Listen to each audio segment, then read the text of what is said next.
ಇದೀಗ ಹಿರಿಯ ಪತ್ರಕರ್ತರು ಶಿವಕುಮಾರ್ ಮೆಣಸಿನಕಾಯಿ ಇನ್ನೇನು ಕೆಲವೇ ಕ್ಷಣಗಳಲ್ಲಿ ನಮ್ಮ ಜೊತೆ ಫೋನೋ ಜಾಯಿನ್ ಆಗ್ತಾರೆ. ಯಾಕೆ ಅವರು ಜಾಯಿನ್ ಆಗ್ತಾರೆ ಅಂತ ಹೇಳಿದರೆ, ಈ ಪ್ರಕರಣದ ಕಂಪ್ಲೀಟ್ ಒಂದು ಹಿಸ್ಟ್ರಿಯನ್ನು, ವೃತ್ತಾಂತವನ್ನು ಬಹಳ ಲೇಖನಗಳ ಮೂಲಕ ಜನರಿಗೆ ಒಂದು ಜಾಗೃತಿಯನ್ನು ಮೂಡಿಸುವ ನಿಟ್ಟಿನಲ್ಲಿ ಅವರು ಕೆಲಸ ಮಾಡಿದ್ದಾರೆ. ಇನ್ನೇನು ಕೆಲವೇ ಕ್ಷಣಗಳಲ್ಲಿ ಶಿವಕುಮಾರ್ ಮೆಣಸಿನಕಾಯಿ ನಮ್ಮ ಜೊತೆ ಜಾಯಿನ್ ಆಗ್ತಾರೆ.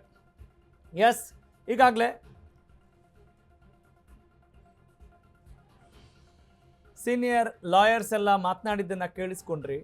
ಅಂದರೆ ಒಬ್ಬ ಸಾಮಾನ್ಯ ಮನುಷ್ಯನಿಗೆ ಇರಬಹುದಾದಂಥ ಎಲ್ಲ ಗೊಂದಲಗಳನ್ನು, ಕುತೂಹಲಗಳನ್ನು, ಪ್ರಶ್ನೆಗಳನ್ನು ಅವರು ಬಗೆಹರಿಸೋ ನಿಟ್ಟಿನಲ್ಲಿ ಒಂದಿಷ್ಟು ಮಾಹಿತಿಯನ್ನು ನೀಡಿದರು. ಹೌದು, ದುಡ್ಡಿದ್ರೆ ಏನು ಬೇಕಾದರೂ ಮಾಡಬಹುದು ಅನ್ನೋದಕ್ಕೆ ನ್ಯಾಯಾಲಯ ಬಿಡೋಲ್ಲ. ನಮ್ಮ ಸರ್ಕಾರ, ನಮ್ಮ ಪಕ್ಷ, ನಮ್ಮ ಆಡಳಿತ, ನಮ್ಮ ಅಧಿಕಾರ, ನಮ್ಮದೇ ಪವರು, ಇದು ಯಾವುದು ಲೆಕ್ಕಕ್ಕೆ ಬರಲ್ಲ ಅನ್ನೋದನ್ನು ಒತ್ತಿ ಒತ್ತಿ ಐ ಕೀಪ್ ರಿಪೀಟಿಂಗ್. ಕಾರಣ ಇಷ್ಟೇ, ಮಾಡಿದ್ದುಣ್ಣೋ ಮಾರಾಯ. ಕೆಲವೊಂದು ಸಲ ತೀರ್ಪು ಬರೋದು ತಡವಾಗಬಹುದು, ಆದರೆ ಸತ್ಯಕ್ಕೆ ಜಯವಿದೆ. ಆ ಮಾತುಗಳನ್ನು ಸ್ವತಃ ಅಪರಾಧಿ ಸ್ಥಾನದಲ್ಲಿರುವಂಥ ವಿನಯ್ ಕುಲಕರ್ಣಿ ಅವರು ಹೇಳಿದರು. ನನಗೆ ನ್ಯಾಯಾಲಯದಲ್ಲಿ ನಂಬಿಕೆ ಇದೆ, ಸತ್ಯಕ್ಕೆ ಜಯ ಸಿಗುತ್ತೆ ಅನ್ನೋ ಮಾತುಗಳನ್ನು ಹೇಳಿದರು. 15 ವರ್ಷದ ಪ್ರಕರಣಕ್ಕೆ ತಾರ್ಕಿಕ ಅಂತ್ಯ. 10 ವರ್ಷ ಆರೋಪ ಸಾಬೀತುಪಡಿಸುವಲ್ಲಿ ಸಿಬಿಐ ಸಕ್ಸಸ್ ಆಗಿದೆ. ಇತ್ತೀಚಿನ ವರ್ಷಗಳಲ್ಲಿ ಸಿಬಿಐಗೆ ಸಿಕ್ಕಂತ ಗೆಲುವು ಇದೆ. ಸಿಬಿಐ ಅಂದರೆ ಕೇಂದ್ರದ ಪಂಜರದ ಗಿಣಿ ಅಂತಿದ್ರು. ಸಿಬಿಐ ಅಂದರೆ ಆಳುವ ಮಂದಿ ಹೇಳೋ ತನಿಖಾ ಸಂಸ್ಥೆ ಅನ್ನೋ ಅಪವಾದ ಇತ್ತು. ಇದಕ್ಕೆ ಪೂರಕವಾಗಿ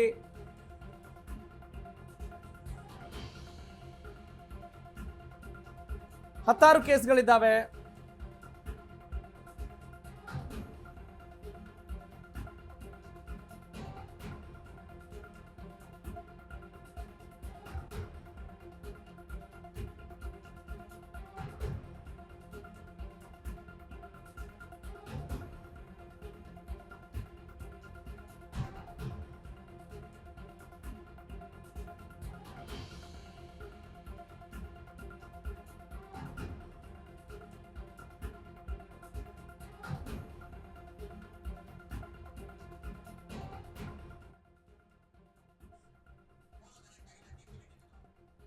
ಐ ರಿಪೀಟ್, ಸಿಬಿಐಗೆ ಸಿಕ್ಕಂಥ ಒಂದು ಬಿಗ್ ವಿಕ್ಟ್ರಿ ಇದಾಗಿದೆ. ಯಾಕಂತ ಹೇಳಿದರೆ ಎಲ್ಲ ತನಿಖಾ ಸಂಸ್ಥೆಗಳು ಆಳುವ ಮಂದಿಯ ಕೈಗೊಂಬೆಯಾಗಿ ಕೆಲಸ ಮಾಡ್ತವೆ ಅನ್ನುವ ಮಾತುಗಳಿದ್ವು. ಆದರೆ 2016 ಜೂನ್ 15ರಂದು ನಡೆದಂಥ ಈ ಪ್ರಕರಣಕ್ಕೆ ಜನಪ್ರತಿನಿಧಿಗಳ ವಿಶೇಷ ನ್ಯಾಯಾಲಯದಲ್ಲಿ ಇವತ್ತು ತೀರ್ಪು ಕೊಡೋ ಮೂಲಕ ಇತಿಶ್ರೀ ಹಾಡಲಾಗಿದೆ. ವಿನಯ್ ಕುಲಕರ್ಣಿ ದೋಷಿ ಅಂತ ಸಾಬೀತಾಗಿದೆ. ಎಸ್, ಈಗಾಗಲೇ ಹೇಳ್ತಾ ಇದ್ದೆ, ಸೀನಿಯರ್ ಜರ್ನಲಿಸ್ಟ್ ಶಿವಕುಮಾರ್ ಮೆಣಸಿನಕಾಯಿ ನಮ್ಮ ಜೊತೆ ಜಾಯ್ನ್ ಆಗ್ತಾರೆ ಅಂಥೇಳಿ. ಎಸ್, ಜಾಯ್ನ್ ಆಗಿದ್ದಾರೆ. ಶಿವಕುಮಾರ್ ಸರ್ ನಮಸ್ಕಾರ. ರಾಘವ ಸೂರ್ಯ ಮಾತಾಡ್ತಾ ಇದ್ದೀನಿ. ನಮಸ್ಕಾರ ರಾಘವ, ಹೇಳಿ. ನೀವು ಇದೇ ಪ್ರಕರಣಕ್ಕೆ ಸಂಬಂಧಪಟ್ಟ ಹಾಗೆ ಬರೆದಂಥ ಲೇಖನ ಬಹಳ ದೊಡ್ಡ ಮಟ್ಟದಲ್ಲಿ ಸಂಚಲನ ಸೃಷ್ಟಿ ಮಾಡಿತ್ತು. ಇವತ್ತು ಈ ಪ್ರಕರಣ ತಾರ್ಕಿಕ ಅಂತ್ಯವನ್ನು ಪಡೆದುಕೊಂಡಿದೆ. ವಿನಯ್ ಕುಲಕರ್ಣಿ ಅವರಿಗೆ ಮೇಲ್ಮನವಿಯನ್ನು ಸಲ್ಲಿಸಲಿಕ್ಕೆ ಅವಕಾಶಗಳಿರೋದು ದಟ್ ಇಸ್ ಸೆಕೆಂಡ್ರಿ. ಆದರೆ ಸದ್ಯಕ್ಕೆ ಈ ತೀರ್ಪು ಬಂದಿದೆ. ಒಬ್ಬ ಪತ್ರಕರ್ತನಾಗಿ ಈ ಸಂದರ್ಭದಲ್ಲಿ ಏನು ಹೇಳಕ್ ಬಯಸ್ತೀರಿ ತಾವು? What is running in your mind? Raghav, ಇಂಥ ಪ್ರಕರಣದಲ್ಲಿ, ಕೊಲೆ ಪ್ರಕರಣದಲ್ಲಿ 10 ವರ್ಷಗಳ ಅವಧಿಯಲ್ಲಿ ಶಿಕ್ಷೆ ಆಗೋದು ಸ್ವಲ್ಪ ವಿರಳ ಅಂತಲೇ ಹೇಳ್ಬೋದು. ಯಾಕಂದ್ರೆ ಕೊಲೆ ಪ್ರಕರಣಗಳು 15 ವರ್ಷ 20 ವರ್ಷಗಟ್ಟಲೆ ವಿಚಾರಣೆ ನಡೀತವೆ. ಯಾವಾಗ 2019ರಲ್ಲಿ ಈ ಪ್ರಕರಣವನ್ನ ಸಿಬಿಐಗೆ ಹ್ಯಾಂಡ್ ಓವರ್ ಮಾಡಲಾಯಿತು. BS ಯಡಿಯೂರಪ್ಪ ಅವರು ಮುಖ್ಯಮಂತ್ರಿ ಆಗಿದ್ದಾಗ ಈ ಪ್ರಕರಣನ ಸಿಬಿಐಗೆ ಕೊಟ್ಟರು. ಸಿಬಿಐಗೆ ಕೊಟ್ಟಾಗಲೇ ಈ ಪ್ರಕರಣದಲ್ಲಿ ರಾಜಕೀಯದ ವಾಸನೆ ಇತ್ತು. ಆರೋಪಗಳು ಪ್ರತ್ಯಾರೋಪಗಳು ಕೇಳಿ ಬಂದಿತ್ತು. ಆದ್ರೆ ಸಿಬಿಐ ಇಲ್ಲಿ ಡೆಪ್ಯೂಟ್ ಮಾಡಿದಂತ ಅಧಿಕಾರಿ ರಾಕೇಶ್ ರಂಜನ್ ಅಂತ ತುಂಬಾ ದೊಡ್ಡ ಹೆಸರು ಮಾಡಿದಂತ ಅಧಿಕಾರಿ. ಅವರು ಹಿಂದೆ ರಾಜೀವ್ ಗಾಂಧಿ ಭದ್ರತಾ ಅಧಿಕಾರಿಯಾಗಿದ್ದ ಸಿ ಮಡಿಯಾಳ, ಯಾರು ರಾಜೀವ್ ಗಾಂಧಿ ಭದ್ರತಾ ಪಡೆಯ ಮುಖ್ಯಸ್ಥ, ಅವರಿಗೆ ರಕ್ಷಣೆ ಕೊಡುವ ಮುಖ್ಯಸ್ಥರಾಗಿದ್ರು. ಅವರು ಮಡಿಯಾಳ್ ಅವರು ಈ ರಾಕೇಶ್ ರಂಜನ್ ಅವ್ರನ್ನ BSF ಇಂಟೆಲಿಜೆನ್ಸ್ ವಿಂಗ್ ಇಂದ ಸಿಬಿಐಗೆ ತಗೊಂಡು ಅವ್ರನ್ನ ಸಿಬಿಐನಲ್ಲಿ ಅವ್ರ ಸರ್ವಿಸ್ ನ ವಿಲೀನ ಮಾಡಿದ್ರು. ಅಲ್ಲಿಂದ ಇಲ್ಲಿವರೆಗೂ ಅವರು 15 ಪ್ರಕರಣಗಳನ್ನ ಮಾಡಿದ್ದಾರೆ. Yes sir. ಆ 15ರಲ್ಲಿ ಈವರೆಗೂ 12 ಪ್ರಕರಣಗಳಲ್ಲಿ ಶಿಕ್ಷೆ ಕೊಡಿಸಿದ ಇತಿಹಾಸ ರಾಕೇಶ್ ರಂಜನ್ ಅವರಿಗಿದೆ. ಕರ್ನಾಟಕದ ಬಹುದೊಡ್ಡ ಗಣಿ ಹಗರಣದಲ್ಲಿ ಗಾಲಿ ಜನಾರ್ದನ್ ರೆಡ್ಡಿ ಅವರನ್ನ ಅರೆಸ್ಟ್ ಮಾಡಿದ್ದು ಕೂಡ ಇದೇ ರಾಕೇಶ್ ರಂಜನ್ ಆಗಿದ್ರು. 2018 ಸೆಪ್ಟೆಂಬರ್ 5ಕ್ಕೆ ಬಳ್ಳಾರಿಯಲ್ಲಿ ಜನಾರ್ದನ್ ರೆಡ್ಡಿನ ಅರೆಸ್ಟ್ ಮಾಡಿದ್ರಲ್ಲ, ಕರೆಕ್ಟ್. ಆ ಅರೆಸ್ಟ್ ಮಾಡಿದ ಅಧಿಕಾರಿ ಕೂಡ ಇದೇ ರಾಕೇಶ್ ರಂಜನ್. ಅವ್ರು ಬಂಧನ ಮಾಡೋವರೆಗೂ ಸ್ಥಳೀಯ SP ಮತ್ತು DCಗೆ ಮಾಹಿತಿ ಇರಲಿಲ್ಲ. ಅಷ್ಟು ಗೌಪ್ಯತೆಯನ್ನ ಕಾಯ್ಕೊಂಡು ರಾಕೇಶ್ ರಂಜನ್ ಒಬ್ಬ ಪಳಗಿದ ತನಿಖಾಧಿಕಾರಿ ಅಂತ ಹೇಳ್ಬೋದು. ನೀವು ಅವಾಗ್ಲೇ ಹೇಳ್ತಾ ಇದ್ರಿ, ನಾನು ಕೇಳಿಸ್ಕೊಂಡೆ, ಈ ಆಳುವ ಸರ್ಕಾರದ ಅಡಿಯಾಳ ಕೆಲಸ ಮಾಡ್ತಾರೆ ಅಧಿಕಾರಿಗಳು ಅಂತ. ಇರ್ಬೋದು, ಎಲ್ಲಾ ತನಿಖಾಧಿಕಾರಿಗಳು, ಅದಕ್ಕೆ CPI ಮೇಲೂ ಕೂಡ ಆರೋಪ ಇದೆ, ಅದೇನ ಹೊರತಲ್ಲ. ಆದ್ರೆ ಈ ರಾಕೇಶ್ ರಂಜನ್ ಹಿಂದೆ ರಾಜೀವ್ ಗಾಂಧಿ ಭದ್ರತಾ ಪಡೆಯಲು ಇದ್ರು ಅನ್ನೋದನ್ನು ಕೂಡ ನಾವು ಗಮನಿಸ್ಬೇಕು. ಅವ್ರಿಗೆ ಅಂತ ಒಂದು ಒಳ್ಳೆಯ ಟ್ರ್ಯಾಕ್ ರೆಕಾರ್ಡ್ ಇದೆ ಸರ್ವಿಸ್ ಅಲ್ಲಿ. ಆರೋಪ ಮಾಡೋರು ಎರಡೂ ಕಡೆ ಇರ್ತಾರೆ, ಎರಡೂ ಕಡೆ ಆರೋಪ ಮಾಡಬಹುದು.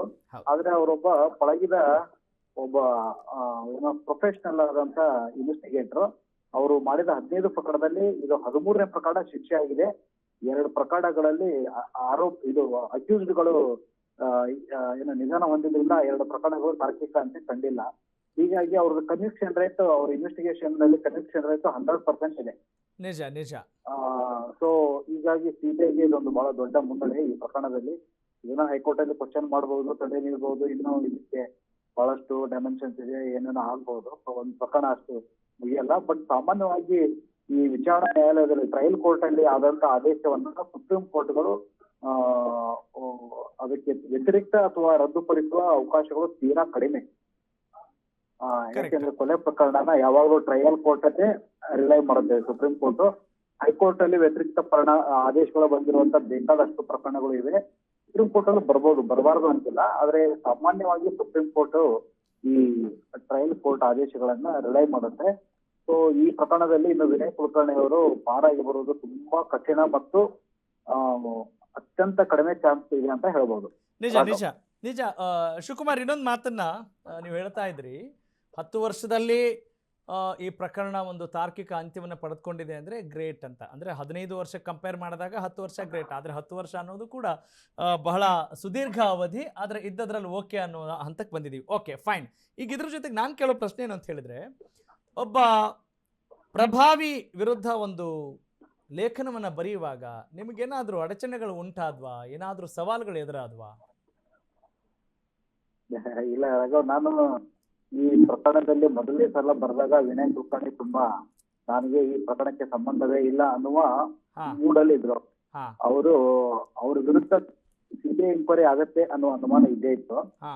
ಆ ಟೈಮ್ ಅಲ್ಲಿ ಅವರು ದೆಹಲಿಗೆ ಹೋಗಿದ್ರು. ಅಲ್ಲಿ ಬಿಜೆಪಿ ಮುಖಂಡರನ್ನ ಭೇಟಿ ಮಾಡೋ ಪ್ರಯತ್ನ ಮಾಡಿದ್ರು ಅನ್ನುವಂತ ಮಾಹಿತಿ ನನಗಿತ್ತು. ಅದನ್ನ ಅವ್ರು ಕೇಳಿದಾಗ, ಇಲ್ಲ ನಾನು ಕುದುರೆ ವ್ಯಾಪಾರ ಮಾಡಕ್ ಬಂದಿದ್ದೀನಿ ಅಂತ ಹೇಳಿದ್ರು. ಅವ್ರಿಗೆ ಕುದುರೆ ಬಗ್ಗೆ ತುಂಬಾ ಪ್ರೀತಿ. ದರ್ಶನ್ ಅವರು ತುಂಬಾ ಸ್ನೇಹಿತರು, ಚಿತ್ರನಟ ದರ್ಶನ್. ಹೌದು, ಅದೇ ವಿಚಾರವನ್ನು ಪ್ರಸ್ತಾಪ ಮಾಡಿದ್ರು. ಹೌದು, ಅವ್ರು ಪಂಚಾರಿಗೆ ಹೋಗಿದ್ರು. ರಾಜಸ್ಥಾನದಲ್ಲಿ ಪಂಚಾರ್ ಅಂತ ಅದು ಕುದುರೆಗೆ ತುಂಬಾ ಪ್ರಸಿದ್ಧಿಯಾದ ಸ್ಥಳ. ಅಲ್ಲಿಗೆ ಹೋಗಿದ್ದೆ ಅಂತ ಹೇಳ್ಕೊಂಡಿದ್ರು ಅವರು. ಅದನ್ನ ಹೇಳುವಾಗ ಒಂದು ಮಾತು ಹೇಳಿದ್ರು ಅವರು, ನನಗೆ ಕುದುರೆಗಳನ್ನ ಚೆನ್ನಾಗಿ ಪಳಗಿಸಕ್ ಬರುತ್ತೆ ಅಂತ. ನಾನು ಅವ್ರಿಗೆ ತುಂಬಾ ತಮಾಷೆ ಕೇಳಿದ್ದೆ, ನೀವು ರಾಜಕೀಯ ಕುದುರೆಗಳನ್ನ ಪಳಗಿಸ್ತೀರಾ ಅಥವಾ ಜೀವಂತ ಕುದುರೆಗಳನ್ನ ಪಳಗಿಸ್ತೀರಾ ಅಂತ ಕೇಳಿದ್ದೆ. ಅವ್ರು ಇದೇ ತರ ನಗುತ್ತಲೇ ಹೇಳಿದ್ರು, ಇಲ್ಲ ನಾನ್ ನಿಜವಾದ ಕುದುರೆಗಳನ್ನ ಪಳಗಿಸ್ತೀರಿ ಅಂತ. ಬಟ್ ನನಗೆ ಅವರ ಧ್ವನಿಯಲ್ಲಿ ರಾಜಕಾರಣ ಧ್ವನಿಸಿತ್ತು. ಅವರು ಹೇಳಿದ್ದು ತಮ್ಮ ರಾಜಕೀಯ ವಿರೋಧಿಗಳನ್ನು ಸೇರಿಸಿ ಹೇಳಿದ್ದಾರೆ ಅಂತ ನಾನು ನೋಡ್ತಿದ್ದೆ. ಅವರು ಆದ್ರೆ ತುಂಬಾ ವಿನಯ್ ಕುಲಕರ್ಣಿ ಇದು ಇತಿಹಾಸ ಗೊತ್ತಿರೋರಿಗೆ ಅವರು ತುಂಬಾ ಗಂಭೀರ ಸ್ವಭಾವದ ವ್ಯಕ್ತಿ. ಅವ್ರು ಏನೇ ಹೇಳಿದ್ರು ಅದನ್ನ ಗಂಭೀರವಾಗಿ ತಗೊಳ್ಳೋದು ಜನರಿಗೂ ರೂಢಿಯಾಗಿತ್ತು. ನಾನು ಕೂಡ ಅವ್ರು ಹೇಳಿದ್ದನ್ನ ಗಂಭೀರವಾಗಿ ತಗೊಂಡೆ. ಅದನ್ನ ಎಲ್ಲಾನು ಕುದುರೆಗಳ ತುಂಬಾ ಚೆನ್ನಾಗಿ ಪಳಗಿಸ್ತಾರೆ ಅವರು ಅಂತ. ಆದ್ರೆ ನ್ಯಾಯಾಲಯ ತೀರ್ಪು ಬಂದಿದೆ. ಈಗ ನ್ಯಾಯಾಲಯದ ತೀರ್ಪು ಬಂದಾದ್ಮೇಲೆ ಅವರು ಈಗ ಆರೋಪಿಯವರು ಅಪರಾಧಿ ಆಗಿದ್ದಾರೆ. ಅವರು ಶಿವಕುಮಾರ್ ಅವರೇ, ನೀವು ಈ ಪ್ರಕರಣಕ್ಕೆ ಸಂಬಂಧಪಟ್ಟ ಹಾಗೆ ಮಾಹಿತಿಯನ್ನು ಕಲೆ ಹಾಕೋಕ್ ಹೋದಾಗ ನೀವು ಕಂಡಂಥ ಆಶ್ಚರ್ಯಕರ ಸಂಗತಿ ಯಾವುದು ಇದರಲ್ಲಿ? ನಿಮ್ಗೆ ತುಂಬ ಕ್ಯೂರಿಯಾಸಿಟಿ ಮೂಡಿಸಿದಂಥ ಪಾಯಿಂಟ್ ಏನು? ಯಾಕಂತ ಹೇಳಿದ್ರೆ ಲೇಖನ ಬರೆಯುವಾಗ ಸಾಕಷ್ಟು ಸುದ್ದಿಯಲ್ಲಿ ನಿಮಗೆ ಈ ಥರದ್ದು ಅನುಭವ ಆಗಿರುತ್ತೆ, but specifically in this case what did you experience? ನಾನು ಇದರಲ್ಲಿ ತನಿಖಾಧಿಕಾರಿಯನ್ನು ಕೂಡ ಸುಮಾರು 1.5 ಗಂಟೆಗಳ ಕಾಲ ಹಾ. ವೈಯಕ್ತಿಕವಾಗಿ ಅವ್ರ ಜೊತೆ ಮಾತಾಡಿದ್ದೆ. ಹಾಂ ಆ ಪ್ರಕರಣದ ಸುದ್ದಿ ವರದಿಗಳನ್ನು ಬರೆಯೋ ಸಂದರ್ಭದಲ್ಲಿ.